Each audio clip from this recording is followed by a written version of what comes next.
L'Éternel parla à Moïse, et dit, Donne cet ordre à Aaron et à ses fils, et dis, Voici la loi de l'Holocauste. L'Holocauste restera sur le foyer de l'autel toute la nuit jusqu'au matin, et le feu brûlera sur l'autel. Le sacrificateur revêtira sa tunique de lin et mettra des caleçons sur sa chair. Il enlèvera la cendre faite par le feu qui aura consumé l'Holocauste sur l'autel, et il la déposera près de l'autel. Puis il quittera ses vêtements et en mettra d'autres, pour porter la cendre hors du camp, dans un lieu pur.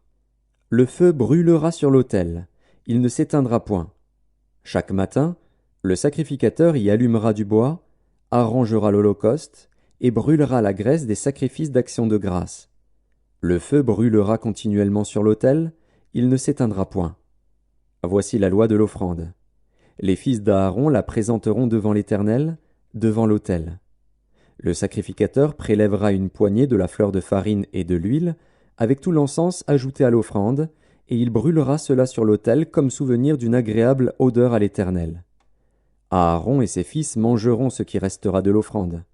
Ils le mangeront sans levain, dans un lieu saint, dans le parvis de la tente d'assignation.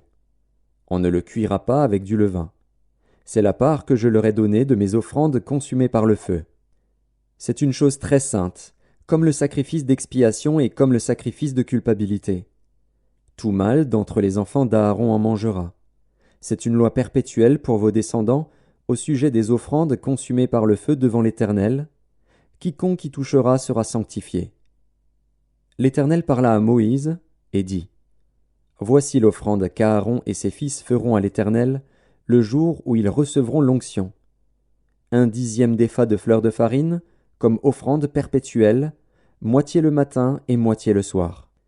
Elle sera préparée à la poêle avec de l'huile, et tu la porteras frite. Tu la présenteras aussi cuite et en morceaux comme une offrande d'une agréable odeur à l'Éternel. Le sacrificateur qui, parmi les fils d'Aaron, sera oint pour lui succéder, fera aussi cette offrande. C'est une loi perpétuelle devant l'Éternel, elle sera brûlée en entier. Toute offrande d'un sacrificateur sera brûlée en entier. Elle ne sera point mangée.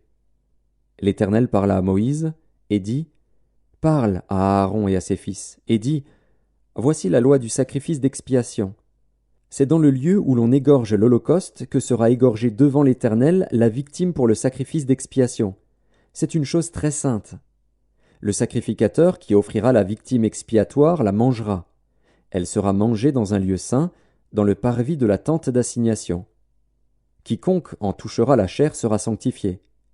S'il en rejaillit du sang sur un vêtement, la place sur laquelle il aura rejailli sera lavée dans un lieu saint.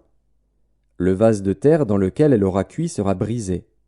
Si c'est dans un vase d'airain qu'elle a cuit, il sera nettoyé et lavé dans l'eau. Tout mâle parmi les sacrificateurs en mangera. C'est une chose très sainte. Mais on ne mangera aucune victime expiatoire dont on apportera du sang dans la tente d'assignation pour faire l'expiation dans le sanctuaire. Elle sera brûlée au feu.